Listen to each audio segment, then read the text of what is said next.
Hey, yo, what's up, and welcome to my corner of the internet. So, this anime is really hard to recommend. And, anime is usually hard to recommend, especially, depending on the person's degree of separation from anime. If someone has been watching anime for years, this might not be necessarily a hard sell. It just depends on the genre that they're interested in. But this anime has probably been one of the most difficult animes to at least get other people into, and it's to the point where I don't even try. It's one of those animes that is uniquely anime, and I've talked about this before. There's a genre of anime that are just so unique to how anime is made that it's something that I feel is more synonymous to anime. It's no wonder this poor boy's fallen asleep after watching that nonsense.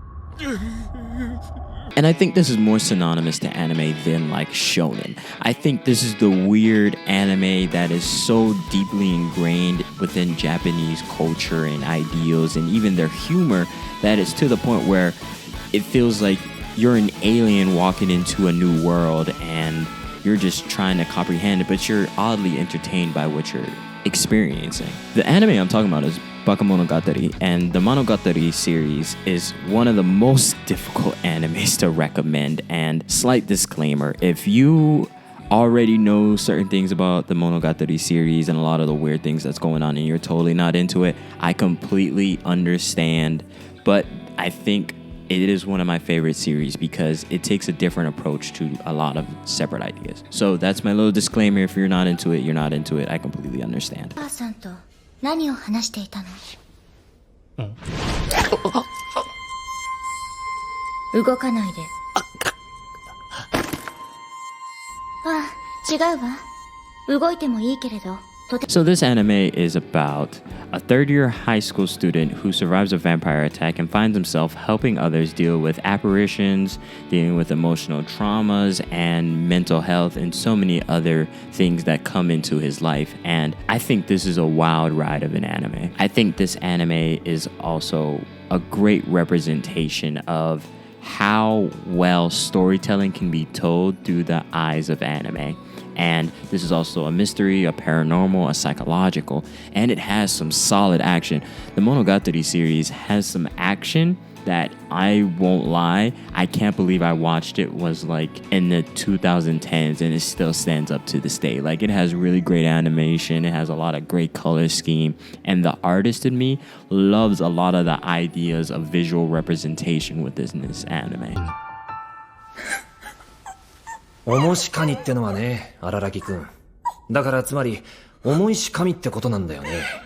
また、重いとしがみ、つまり、しがらみってことでもあるんだ。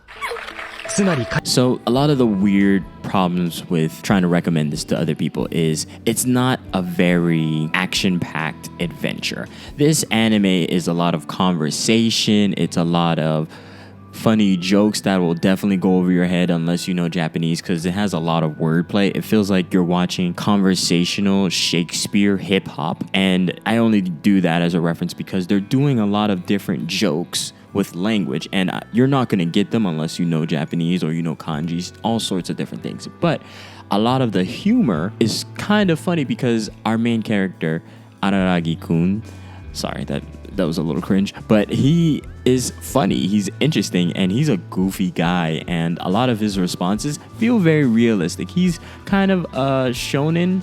私が変われると思うのだ。私はそこそこ可愛いと思うのだ。髪の毛を伸ばせばもう少し女の子らしくなると思うし、肌ツヤも綺麗に保っている。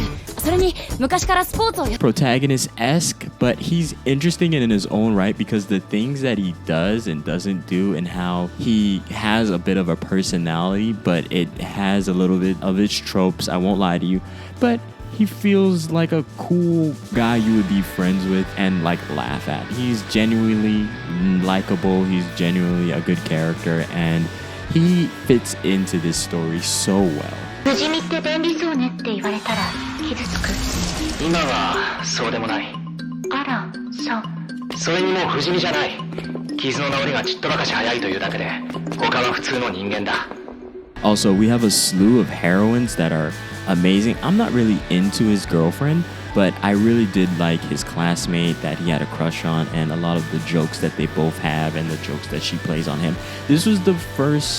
I think this was one of the first animes that showcased to me that you can have somewhat of a love triangle and it not be stupid. I guess it really made sense how things played out and how our main character wasn't interested in the busty glasses classmate that's liked them forever, and how that turned up in mental health and so many other things. チャラチャラと俺をつけ回して何をしたいのかはわからにゃいが無駄なことにゃい。ご主人のストレスが完全に消えにゃい限りは俺は消えにゃい。I don't know, it just did a lot of cool things differently, and the visual representation, a lot of the apparitions, you learn a little bit about Japanese culture through this, a good bit. Like, you learn a lot about anime humor, you learn so much, and I won't lie, this anime made me fall in love with anime so much more because it was really unique. You don't find a lot of anime just like this. 荒木くんを嫌いになることがとても怖い。私は今荒木くんを失うのが怖い。And when I say unique, it's unique in the way that I guess Gintama is. The way it carves out its own place and it's able to stand regardless of what time or where we are within the anime sphere. I think Bakemonogatari is one of those animes that will be understated. If people know about it, you definitely have just made a brother in arms because it is an incredible anime. The Monogatari series is incredible. Like, you definitely need to check it out. And if you enjoy something weird, it is genuinely weird. But I like a lot of the fight scenes, a lot of the jokes. The visuals for this anime is incredible. I like a lot of the ways it plays with color, a lot of the ways it likes to showcase characters, and it feels so anime-esque. I have no other way of representing Monogatari series other than a lot of the visuals that I'm going to show you. But it has so many pluses and so many ideas that are just showcased throughout this anime that it is one of my favorites. Like, it's in my top 10. I just don't talk about it as much because it's like, it's either you get it or you don't. しげに呼ぶじゃない。あの子がどうかしたの？荒木くん。荒木くんって怪我の回復とても早いの。I kind of want more people to love this series, but once again, per the disclaimer, if you're not into what all the weird stuff that happens, and God, there's some weird stuff that's just, it's just like, wow. And the things they did with toothbrushes, I don't listen. Sometimes anime is just anime. Like, I don't even know, like, really how to talk about it. It's just like, man, why?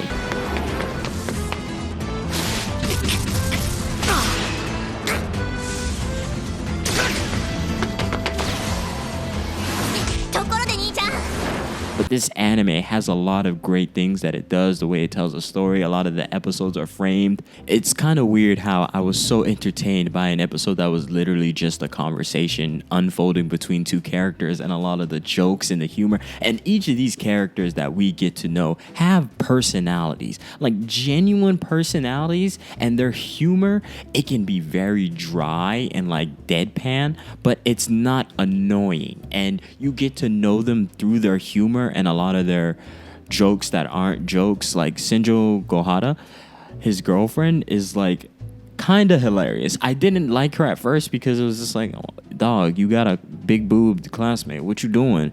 But then as I'm starting to enjoy who she is and a lot of her humor and a lot of how she expresses herself, it becomes a little bit more open. Like, she doesn't stay so enigmatic throughout the entire series, and you grow to enjoy her for who she is, and a lot of her mental issues come out. And then I love the underclassman that falls in love with Senjo Gohara and wants to beat up Araragi-kun. This was one of the first animes. I'm not saying this was the only one, but this is one of the first ones that immediately had a story about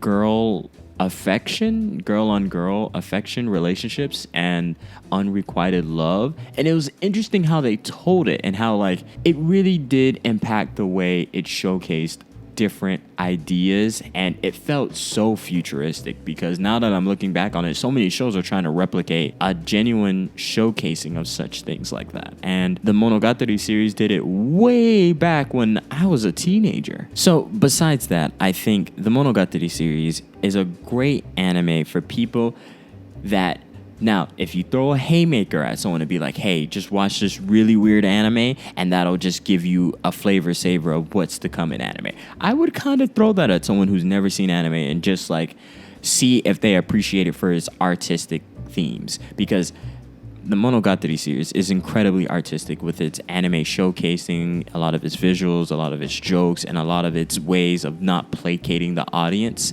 You can watch it in a very non-linear way if you want to, but it's easier to follow through because for me, I actually watched the Bakemonogatari series first before I ever watched the movies. You need to watch the movies. Kizumonogatari, those 3 movies are pretty damn good. Like, they're really good. You should definitely watch them. And a lot of that animation is crazy fire. So I definitely recommend this anime. It's one of my favorites. But once again, the disclaimer, please go check this out. Like, a lot of the visuals do not do it justice. A lot of the ways it showcases the story does not do it justice through my words alone. You need to just experience it and see how you live with it. So that is my recommendation. It's one of my favorites. How do you feel about this anime? Have you seen this anime? Do you like how artsy it was within this anime? Please like, comment, and subscribe, and have a great day.